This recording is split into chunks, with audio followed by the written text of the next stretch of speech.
Ai, peraí, não estou preparada.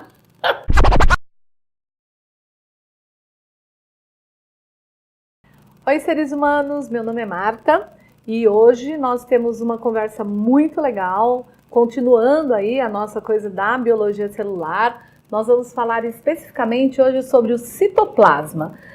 Lembrem-se que nós estamos adentrando na nossa célula, né? Então, eu sempre tenho como referência, isso daqui não é um ovo frito, né? Isso daqui é uma célula eucarionte, tá?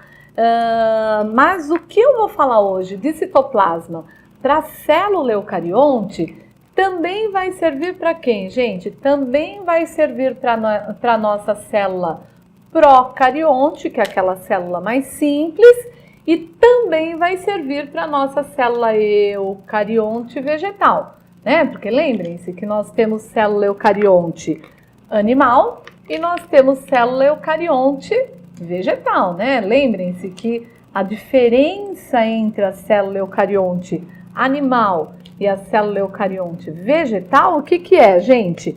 É essa membrana, essa parede celular feita de celulose que nós temos aqui na célula vegetal. Tudo bem? Então, citoplasma para a célula eucarionte vegetal, para a célula procarionte e para a célula eucarionte animal, nós vamos ter a mesma característica, ou seja, do que é feito esse citoplasma? Do que é feito essa substância? Como é que ela se comporta dentro das células?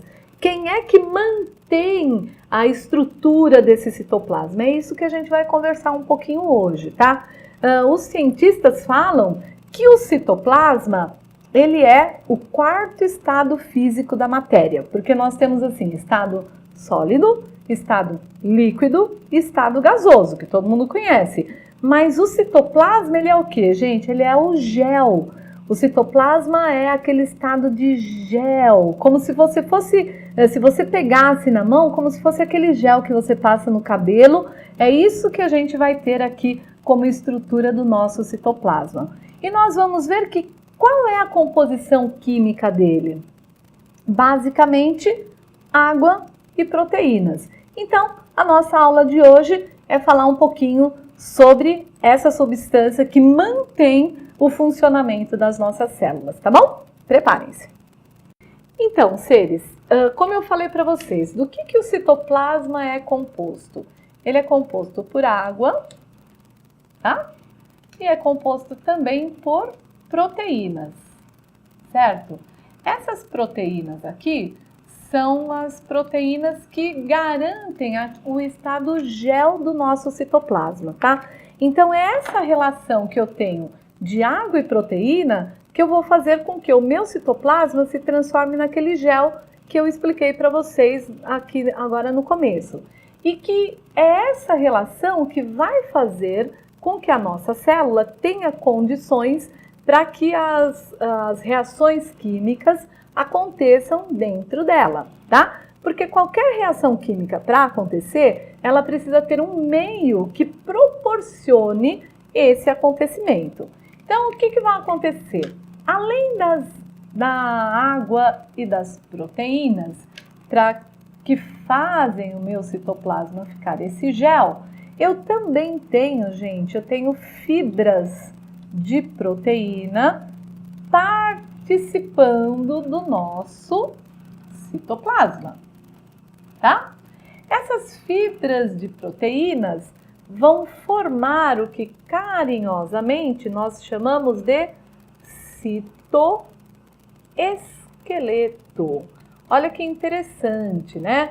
Nós temos um citoesqueleto, ou seja, é um conjunto de fibras de proteína que estão dentro da nossa célula, junto com o nosso citoplasma, e que faz com que nossa célula seja tridimensional.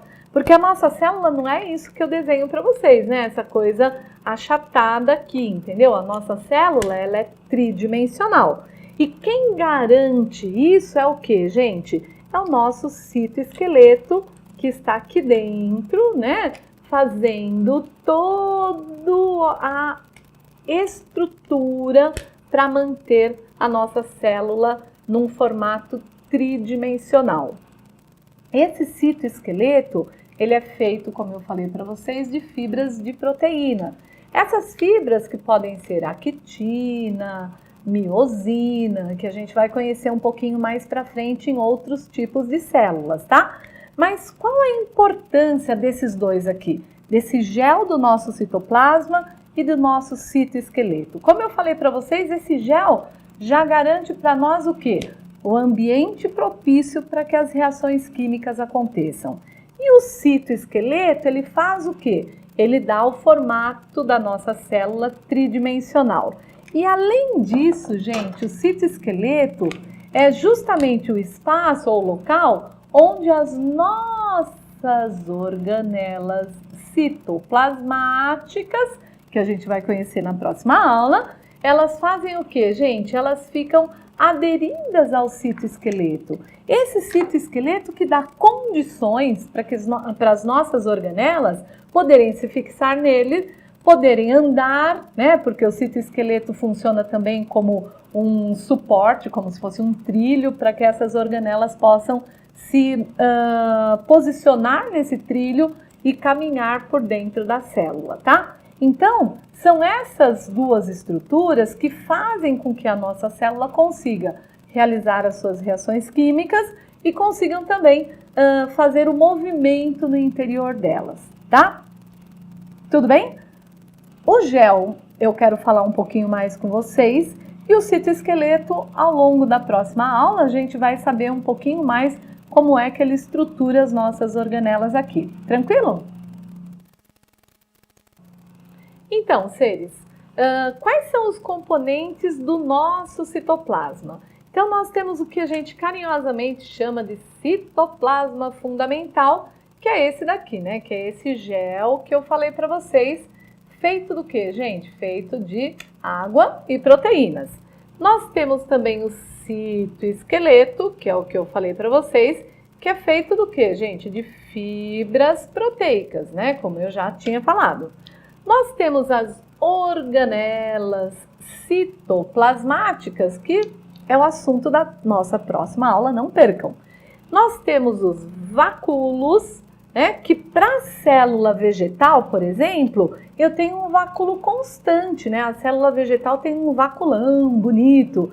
E as células animais, elas têm vacúolos que são transitórios, tá? Ou seja, formam um vacúolo alimentar, um vacúolo residual e eles são transitórios. E ainda nós temos o que nós chamamos de inclusões, que são o que, gente? As inclusões são, por exemplo, inclusão de amido dentro de uma célula vegetal. Então, se eu pego, por exemplo, a batata, se eu cortar a batata, eu vejo assim, várias células com inclusão de amido dentro delas. Ou se eu pegar uma célula como do nosso tecido adiposo, né, animal, que eu vejo o que, gente? Inclusão de lipídios dentro daquela célula. Então, esses aqui são todos os componentes do nosso citoplasma. O fundamental, citoesqueleto, organelas, vacúolos e inclusões, tá? O nosso foco hoje é o que, gente? É o citoplasma fundamental, que é bem rapidinho que eu vou falar para vocês como é que ele se comporta, tá? Porque esse citoplasma fundamental, ele tem o que nós chamamos de fase dispersa e fase dispersante. E são essas duas fases que fazem, olha só, né, a fase que faz, certo? Fazem o quê? Fazem a nossa célula funcionar, ter movimento e etc, tá? É isso que a gente vai ver. Então, seres, esse gel que nós falamos aqui do citoplasma, nós chamamos de matriz amorfa, né? O que é uma matriz amorfa? É uma matriz que não tem formato, né? Porque, óbvio, é um gel e ele vai se moldar de acordo com o formato da nossa célula, tá? E essa matriz amorfa, ela é formada por uma fase que nós chamamos de fase dispersante dispersante, né? Ou seja, quem é essa fase dispersante? Gente, a fase dispersante, ela é representada pela nossa água, tá? Ou seja, a água, ela vai fazer o quê? Ela vai tentar dispersar quem, gente? A fase dispersa. Certo? Que é representada por quem essa fase dispersa? Gente, pelas nossas proteínas, tá? Então, quando eu falo nessa substância amorfa, eu falo que ela é formada por duas fases. Uma fase dispersante representada pela água e uma fase dispersa representada pelas nossas proteínas, tá? Mas qual é a importância disso? Que eu acho que aí é bacana vocês entenderem.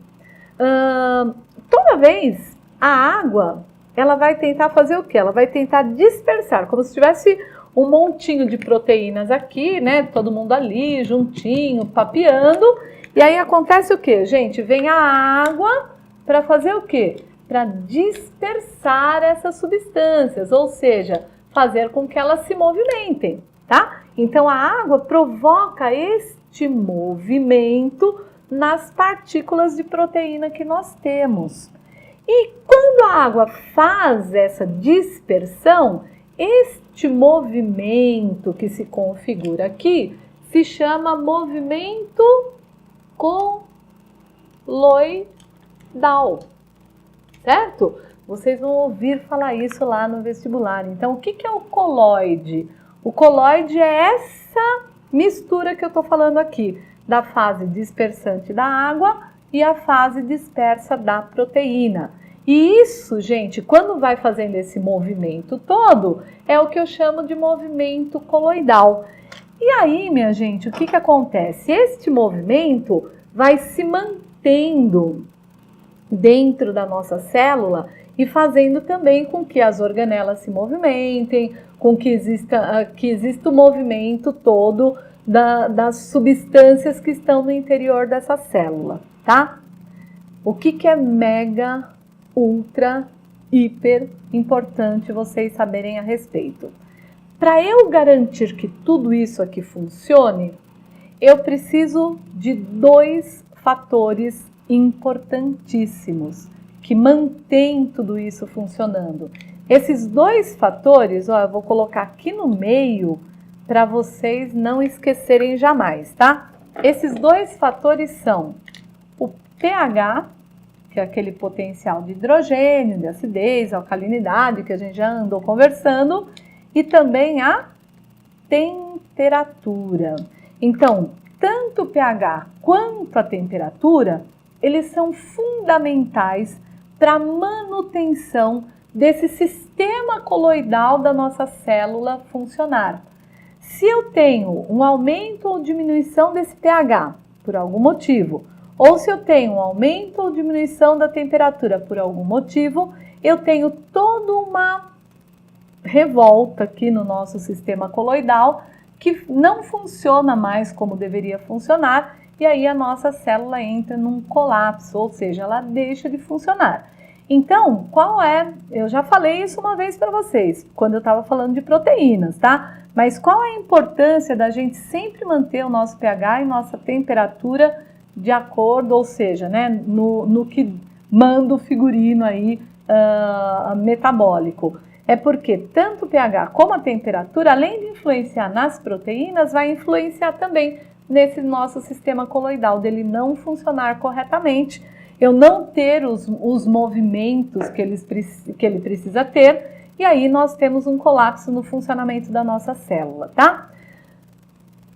Para finalizar o nosso processo todo aí, esse sistema coloidal é ele que mantém este movimento da nossa célula, tá? É um movimento que nós chamamos de ciclose, né? Ou seja, o movimento das substâncias, das partículas todas dentro da célula.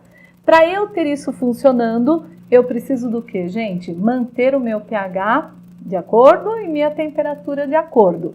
E aí, tudo isso vai fazer com que o nosso gel continue funcionando tranquilamente e que nós tenhamos as reações químicas acontecendo. Mas óbvio que haverá momentos em que a célula vai precisar fazer os movimentos, por exemplo, de fagocitose. Então, todo esse sistema é que auxilia nesse movimento de fagocitose. Ou vai precisar fazer um movimento de pinocitose. Então, é todo este movimento que auxilia nesse movimento de pinocitose.